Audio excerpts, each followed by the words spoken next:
Xorazm viloyat pedagogik mahorat markazida ta'lim samaradorligini oshirishga yanada ko'proq e'tibor qaratilmoqda.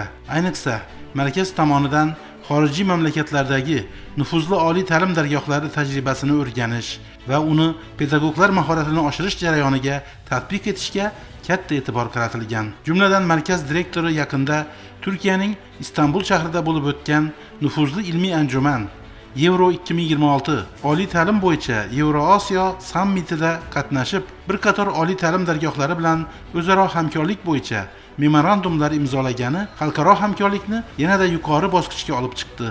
Ushbu yirik anjumanda oliy ta'lim tizimini rivojlantirish, xalqaro akademik aloqalarni mustahkamlash hamda innovatsion yondashuvlarni joriy etish masalalari muhokama qilindi. Sammitda Turkiya Oliy ta'lim kengashi prezidenti professor Erol O'zvar boshchiligida ko'plab yetakchi mutaxassislar, universitet rahbarlari va xalqaro tashkilotlar vakillari ishtirok etib, xalqaro ta'lim standartlarini yanada rivojlantirish bo'yicha yangi yo'nalishlar belgilandi. Ilmiy anjumanda orttirilgan tajriba va bilimlar Xorazm viloyati pedagogik mahorat markazining xalqaro maydondagi nufuzini yanada mustahkamlash, ta'lim sifatini oshirish va uni zamonaviy talablar asosida rivojlantirishda muhim ahamiyatga ega. Jumladan konferensiyada xalqaro hamkorlik va strategik sheriklikni rivojlantirish, talabalar mobilligini oshirish hamda ilg'or global tajribalarni joriy etish, zamonaviy ta'lim yondashuvlari va innovatsion loyihalarni rivojlantirish, oliy ta'limda global reytinglar va ularning amaliy ahamiyati kabi muhim yo'nalishlarda panel muhokamalari va sessiyalar tashkil etildi. Shuningdek, xalqaro ekspertlar, yetakchi universitetlar rahbarlari hamda ta'lim sohasi mutaxassislari bilan o'zaro tajriba almashish, yangi hamkorlikni yo'lga qo'yish yo'nalishlarini belgilash yuzasidan samarali muloqotlar olib borildi. Bugungi kunda o'qituvchilarimizning malaka oshirish tizimi yangi bosqichga ko'tarildi. Ta'lim jarayoniga zamonaviy yondashuvlarni singdirish, o'quvchilarni kompetentligini yanada oshirish maqsadida Xorazm viloyat pedagogik mahorat markazi ham bir qancha ishlarni amalga oshirmoqda. Markazimizda jumladan markazni xalqaro maydonda, ya'ni xalqaro ta'lim maydonida o'z faol ishtirokini davom ettirib kelmoqda. Yaqin kunlarda markaz rahbari sifatida respublikamizning barcha markaz rahbarlari Turkiyada davlatida Istanbul shahrida bo'lib o'tgan Yevroziya 2026 sammitida ishtirok etib qaytdik. Bu yerda mazkur sammitdan ta'lim sohasidagi zamonaviy yondashuvlar bilan tanishish, xalqaro tajribalarni almashish, shuningdek xalqaro hamkorliklarni yo'lga qo'yish muhim platforma hisoblanadi. Unda markaz mutaxassislari ilg'or g'oyalarni almashish, tashabbuslarni, istiqbolli tashabbuslarni ilgari surish asosiy maqsad qilib belgilangan edi.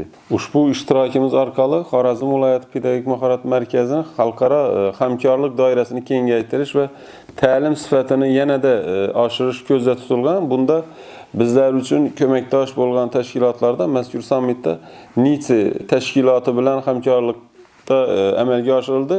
Bu sammit doirasida Turkiya milliy ta'lim vaziri ayniqsa Yusuf Tekin bilan uchrashganimiz, u bilan samimiy suhbatlashganimiz va ikki tomonlama hamkorlikni yo'lga qo'yish, ta'lim xalqaro maydonda o'zini o'rnini egaligini ta'kidlash joiz deb o'ylayman. Turkiyaning top mingtalik universitetlari, shuningdek boshqa qator Pokiston davlatlarining top 200 talik universitetlari, shuningdek Vengriya davlat universitetlari bilan Kipr davlat universitetlari bilan ham hamkorliklarni yo'lga qo'yapmiz. Mana ko'plab xorijiy mamlakatlar oliy ta'lim muassasalari bilan hamkorlik memorandumlari, kelishuvlarga erishdik. Jumladan dunyoning top mingtalik, 100 talik universitetlari bu sammitda o'zlarini ta'lim dasturlari bilan qatnashdi. Sammitda ishtirokimiz bunday xalqaro uchrashuvlar yoki ta'lim sohasida yangi imkoniyatlarni yaratib, o'zaro tajriba almashish uchun ilg'or yondashuvlarni joriy etishga xizmat qiladi. Shuningdek, o'tgan yil ham viloyatimizda umumta'lim maktablaridan 75 nafar, markaz o'qituvchilarining 11 nafarlari ham Ozarbayjon davlatlarida, Turkiya davlatlarida, shuningdek Malayziya davlatlarida yangi tajribalarni orttirib kelishdi. Prezidentimiz ta'limda sifat bo'lishi uchun eng avvalo pedagoglarni tayyorlash va malakasini oshirish tizimi bunga tayyor bo'lishi kerak degan edilar. Pedagogik mahorat markazida ham aynan shu yo'nalishda qabul qilingan qaror va farmonlar ijrosi bo'yicha viloyatimizning barcha shahar va tumanlaridan turli fan o'qituvchilari o'z bilim va tajribasini boyitib, xorijiy metodlar asosida malaka oshirmoqda. Bunda bevosita Prezident maktabi va ixtisoslashtirilgan ta'lim muassasalari bilan o'zaro hamkorlik muhim samara beradi. Muassasada aniq va tabiiy fanlar bo'yicha Prezident maktabi o'qituvchilarining xorijda o'rgangan ta'lim metodlari asosida tashkil etilgan mahorat darslari o'ziga xos tajriba almashish maydoni hisoblanadi. Xorazm viloyati pedagogik mahorat markazida hozirda juda ham bir katta yangi o'zgarishlar bo'lyapti. Xabaringiz bor, hozirda ta'lim jarayonida yangi islohotlar, katta o'zgarishlar bo'lib boryapti. Shuni davomi tariqasida malaka oshirish tizimida ham turli oliy ta'lim muassasalari bilan, Ma'mun akademiyasi bilan, Prezident va ijod ixtisoslashgan maktablar bilan hozirda memorandum, hamkorlik shartnomalar imzolaganmiz. Bu borada juda ham shu bizning tinglovchilarimizga metodik mahoratlar o'tkazib, katta ishlar olib borilmoqda. Jumladan Prezident maktabini ta'lim tizimidagi aynan o'zgarishlar, qanday o'tirish metodikalari bo'yicha bugungi kunda ham aynan xorijiy mutaxassislar tajribasini bizni mahalliy ta'lim maktab o'qituvchilariga o'rgatib borilmoqda.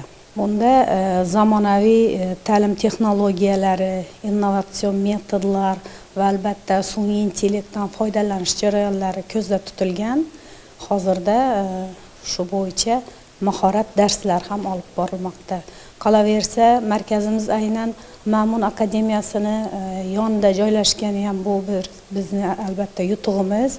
Ma'mun akademiyasi bilan ham hamkorlik o'rnatganmiz va u yerdagi professor o'qituvchilar bevosita biz bilan bog'lanib, o'zlarini metodik yordamlarini va ilmiy ishlar bo'yicha mahoratlarini ko'rsatib, tinglovchilarga katta yordam berib, ilmiy amaliy jihatdan o'rgatib borishmoqda.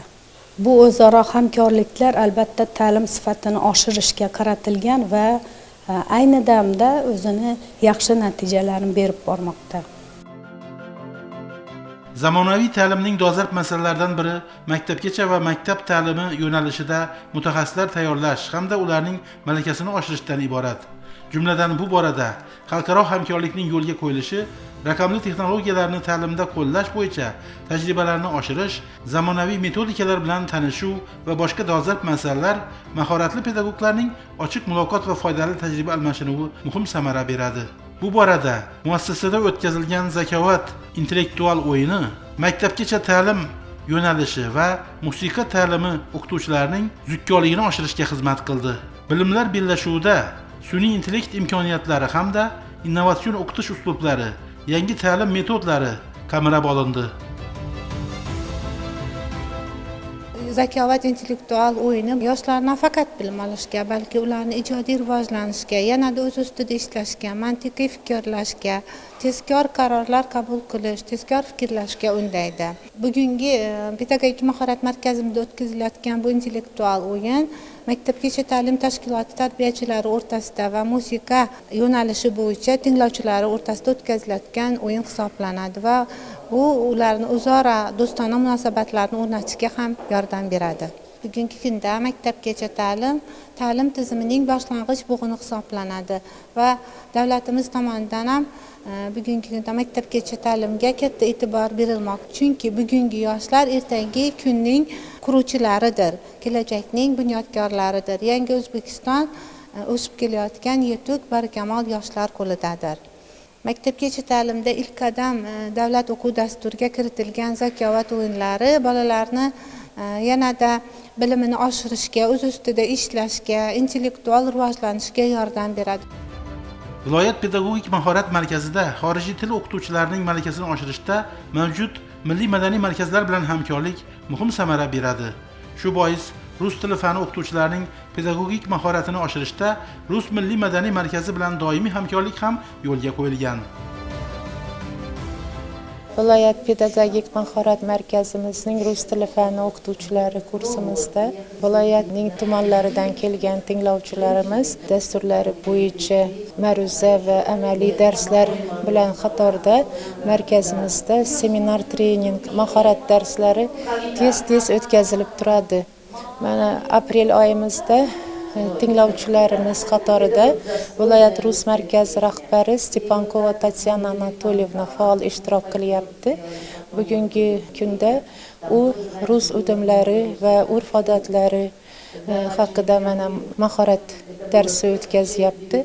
Bilamizki, hozir rus tili fani bo'yicha nashr qilingan darsliklarda ko'pincha shu Rossiyaning urf-odatlari, Rossiyada o'tkazilayotgan xalq bayramlari, Maslenitsa, shunga o'xshash bayramlar haqida matnlar, mavzular joy olgan va tinglovchilarimiz bilan shu darsliklar bilan asosida har xil vazifalar, o'quvchilarni qiziqtiradigan topshiriqlarni ko'rib chiqyapmiz.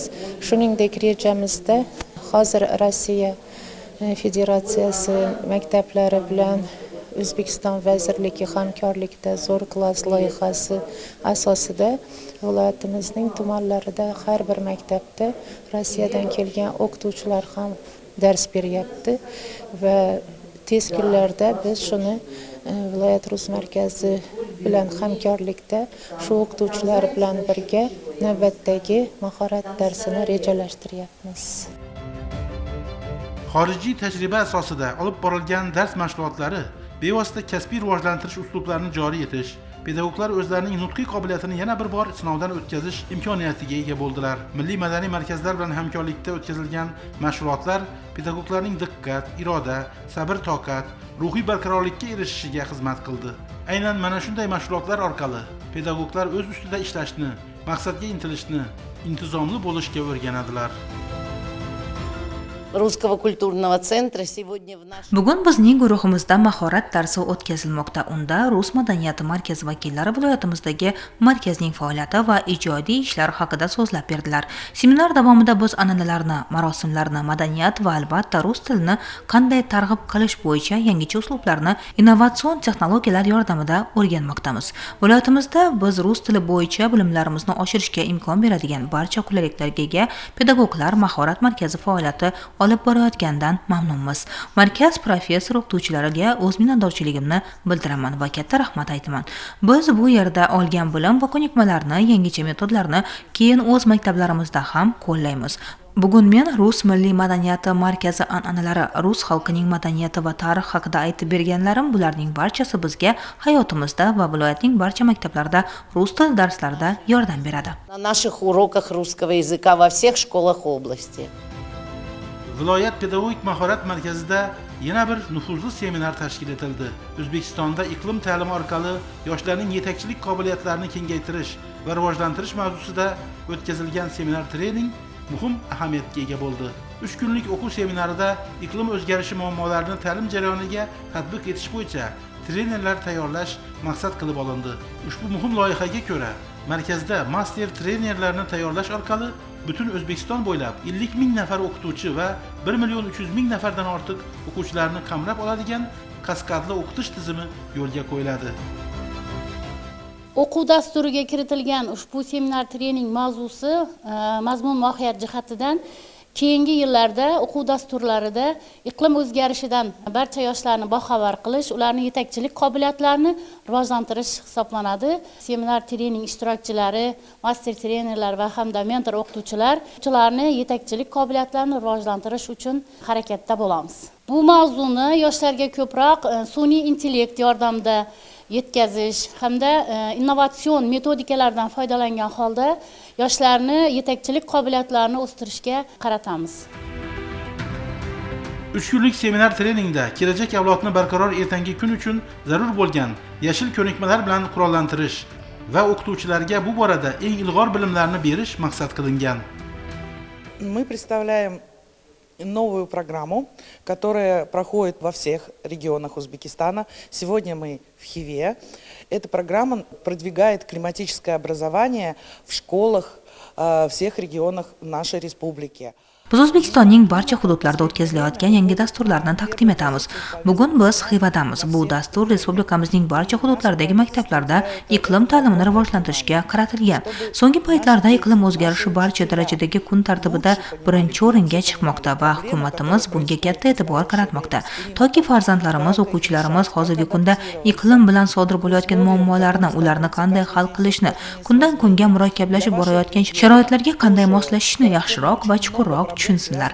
Sizning hududingiz uchun ham iqlim o'zgarishi bilan bog'liq juda ko'p muammolar bor. Bular siz tez-tez kuzatadigan chang bo'ronlari, suv resurslarining yetishmasligi, shaharlarimizni suv bosayotgan kuchli yog'ingarchiliklardir. Ya'ni bu muammolarni hamma biladi. Lekin bu muammoni qanday hal qilish kerak, nima qilish zarur, eng quyi darajada nima qilish kerak? Bolalar iqlim o'zgarishi muammosi haqida kichik yoshdan nimani bilishlari kerak? Suvga qanday munosabatda bo'lish kerak? Har bir inson, har bir maktab o'quvchisi shunchaki suvni asrashi, atrof muhitga, o'simliklarga ehtiyotkorona munosabatda bo'lishi, maishiy chiqindilarni tashlamasligi mumkin. Ya'ni dasturimiz aynan mana shu muammoni ommalashtirishga, uni ko'tarishga, maktablardagi o'quvchilarimiz hozirda mavjud bo'lgan vositalardan osonlik bilan foydalana olishlariga qaratilgan. Masalan, biz O'zbekiston uchun mamlakatimiz sharoitiga moslab ishlab chiqilgan iqlim qutisi haqida ko'p gapiramiz. Uni maktabda qanday ishlatish kerak, undan qanday foydalanish mumkin, o'quvchilarning o'zlari qanday qilib yangi g'oyalarni ilgari surishlari mumkin. Bizda hozirning o'zida O'zbekistonni xalqaro miqyosda tanitadigan juda ko'p yaxshi loyihalar mualliflari, tashabbuskor yoshlar bor, ammo hududlarda bu haqda kam bilishadi. Shuning uchun ham ushbu muammolar haqida ko'proq bilishlari uchun, uni qanday hal qilishni o'rganishlari uchun bugun Xivada seminar, treninglar tashkil etilmoqda. Поэтому именно для того, чтобы больше знали об этой проблеме, больше знали, как ее решать, проводятся вот такие вот тренинги, как проводятся сегодня в Хиве.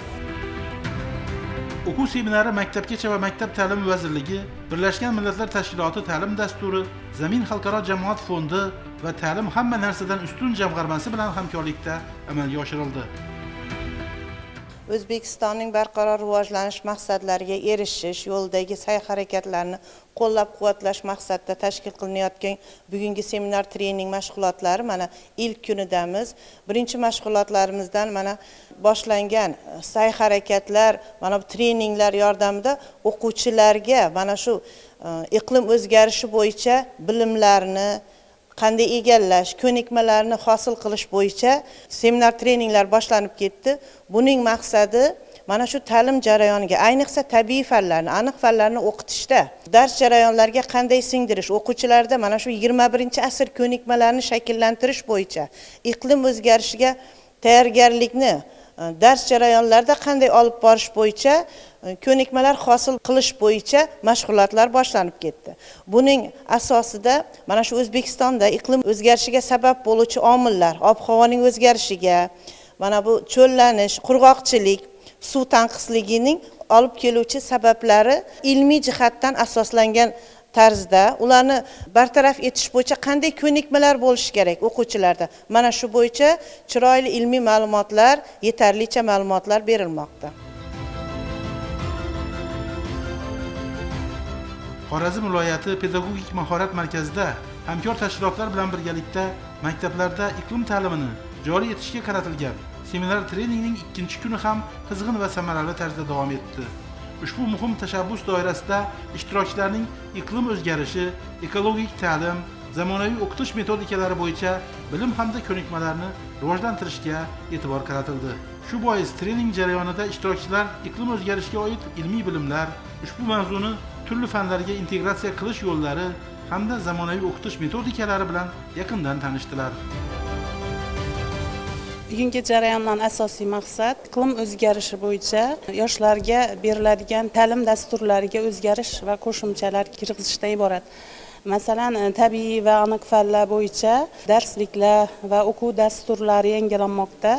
Bu dasturlarga iqlim ta'limi bo'yicha, iqlimdagi bo'layotgan o'zgarishlar bo'yicha mavzularga iqlim ta'limi dasturi singdirilmoqda. Ya'ni mavzular o'zgarmasdan qoladi, lekin mavzularga qo'shimcha ravishda shu mavzular kiritiladi, integratsiya qilinadi. Maqsad yoshlarni iqlim o'zgarishi, ularning oqibatlari, sabablari va ularni bartaraf qilish yo'llari bilan tanishtirish, ya'ni ularni yoshlikdanoq tabiatni asrash, unga bo'lgan munosabatni yaxshilashdan iboratdir. Keyingi yillarda butun dunyo bo'yicha iqlim o'zgarishi jarayon bo'lmoqda. Demak, keyingi o'quv yilidan boshlab o'quvchilarga shu iqlim o'zgarishining oqibatlari, qanday oqibatlarga olib kelishi va uni bartaraf qilish yo'llari to'g'risida turli xil metodikalar orqali darslarga singdirilgan mavzular orqali tushuntiriladi. Ya'ni bu faqatgina ta'lim tizimida o'rganish bilan cheklanib qolmay, butun sohada o'rganishni talab qiladi. Ya'ni iqlim o'zgarishi qishloq xo'jaligi ham, ishlab chiqarish sohasiga ham, barcha sohaga taalluqli bo'lgan o'zgarish hisoblanadi. Ayniqsa bizning Xorazm hududida qurg'oqchilik, uni oqibatlari, buni yoshlarga tutkazish juda muhim hisoblanadi. Shuning uchun hozir bu mentorlar bu jarayonda qatnashib, buni o'qituvchigacha, hatto o'quvchigacha yetkazilishi kutilmoqda. Iqlim o'zgarishini oldini olish yoki bo'lmasa tabiatni avaylab asrash maqsadida juda ko'p chora-tadbirlar amalga oshirilmoqda. Masalan, yashil makon dasturi, masalan, maktablarda daraxt ko'chatlarni o'tkazish, bu ham yoshlarni tabiatga bo'lgan munosabatini o'zgarishiga sabab bo'ladi. Mashg'ulotlarda yangilangan o'quv resurslari, jumladan iqlim qutichasidan samarali foydalanish, o'quvchilarni real hayotiy muammolarga yechim topishga undovchi loyihaga asoslangan ta'lim va dizayn fikrlash kabi innovatsion yondashuvlarga alohida e'tibor qaratildi. Mazkur dastur doirasida tayyorlangan master trenerlar keyinchalik o'z hududlarida biologiya, geografiya, fizika, kimyo va matematika fanlari o'qituvchilari uchun treninglar tashkil etib, iqlim ta'limini keng joriy etishga hissa qo'shadilar.